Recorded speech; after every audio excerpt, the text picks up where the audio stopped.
안녕하세요. 후스토리 박병일입니다. 지난 6월 군에서 전역한 22살 박영민 씨. 취업 사이트에 이력서를 올린 지 얼마 안 돼 반가운 전화 한 통을 받았습니다. 저는 일단 서울에 위치한 아웃소싱 업체예요. 업무 내용은 간단해요. 일단 제가 서류를 보내드리면 출력을 하셔서 전달해 주시면 되시거든요. 그리 어렵지 않은 일인데다 수습 기간에는 일당을 준다는 건데 무엇보다 마음을 끈 이유가 있었습니다. 열심히 하시면은 당연히 정규직으로도 전환이 된다라고 해서 SNS로 업무 지시가 내려졌기에 회사에 따로 출근하지 않아도 됐답니다. 어떤 일을 했어요? 서류를 이제 파일로 저한테 보내주면은 그걸 출력해가지고 약속된 장소, 그러면 제가 그 위치에 가서 그분 만나서 서류 드리고 돈을 받아가지고 또 지정해주는 그 계좌로 입금을 해주는 방식이었죠. 영민 씨가 지시를 받고 출력한 서류는 무슨 납부증명서였고, 지시받은 장소에 가서 누군가로부터 돈을 받고 난 뒤에 이 납부증명서를 건네면 되는 일이었습니다. 그런데 얼마 뒤 큰아버지로부터 그 일이 좀 이상한데 라는 얘기를 듣고 나서 경찰서에 전화를 걸어서 물어봤답니다. 전화해서 물어봤는데 보이스피싱 맞는 것 같다고 경찰관을 연결 또 해주시더라고요. 그래서 직접 가서 대화했던 내용이랑 그런 거를 다 이제 보여드리고 자수를 했죠. 바로 다음날. 자신도 모르게 보이스피싱 현금 전달책 일을 하고 있었던 겁니다. 정규직이 될 거란 꿈은 산산이 부서졌고 오히려 사기 혐의로 기소돼 재판받게 될 처지가 된 겁니다. 억울해서 기회가 왔다. 열심히 해서 정규직 해야겠다. 이런 생각으로 했는데 오히려 이 상실감이랑 그 죄책감이 너무 커가지고 잠도 못 자고 막 그랬어요. 그런데 말이죠. 자신도 모르게 한 일이고 나중에 자수까지 했는데 그래도 처벌받게 될까요?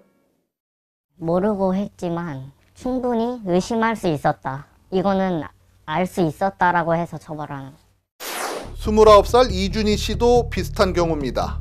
공무원 시험을 준비하다가 아르바이트로 비슷한 일을 한 지 5일 만에 경찰에 체포됐던 겁니다. 경찰, 검찰들 항상 하는 말이 똑같아요.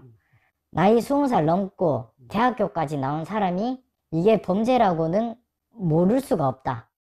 이 일로 이 씨의 인생은 180도 바뀌었습니다. 보이스피싱 공범으로 1심에서 징역 1년형을 선고받아 현재 항소를 준비 중입니다. 전과자가 돼서 공무원 시험 준비하던 것도 포기하고 지금 1년 반째거든요. 가다 보니까 계속 법원에서 이런 거 날라오제 조사받으러 계속 가야 되제. 더 황당한 사례도 있습니다.